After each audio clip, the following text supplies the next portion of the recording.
lock up GoTo akhir Maret, apakah ada pressure di share price-nya? Iya Pak, harusnya ada share price pressure, direct dan indirect, karena share-nya kan lumayan gede ya, itu ada sekitar 5 miliar.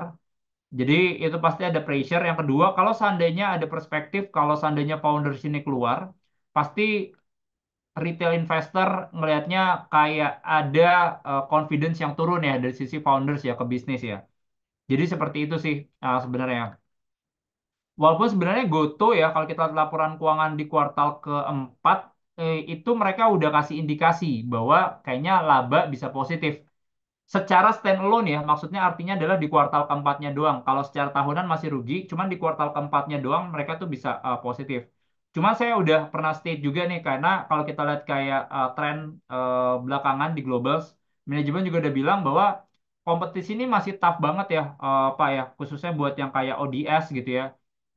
Kelihatan kayak contohnya dulu mereka ibaratnya kan kayak kasih buat kayak driver itu bisa sampai eh, 10% doang kan ibaratnya. Nah sekarang mereka kasih insentif buat drivernya dinaikin. Karena ibaratnya mereka ngeliat nih, aduh supply drivernya harus banyak dulu nih, kasih insentif dulu. Karena kompetisi makin tough nih sama si Grab itu tadi gitu. Jadi itu menurut kita kayak harus kita lihat lah ya kira-kira seperti apa.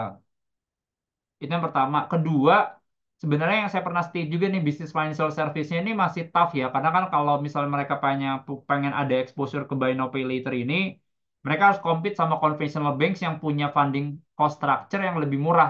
Jadi kalau misalnya funding cost structure yang bisa lebih murah, artinya adalah mereka bisa salurin kredit dengan bunga yang lebih murah. Nah ini bikin agak lumayan tough nih dari sisi financials-nya.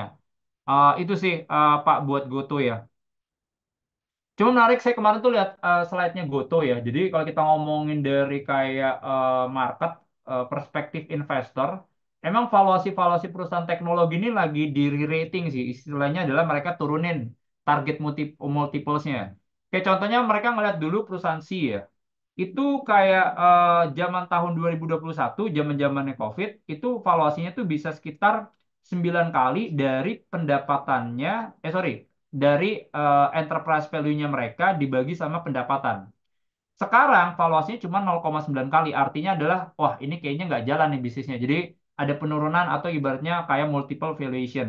Alibaba juga sama, dulu Januari 2021 tuh mereka 5 kali, sekarang cuma 0 komaan gitu ya. Nah jadi ini yang sebenarnya perspektifnya kayaknya bisnis e-commerce ini lumayan tough sih, Pak Handoko ya.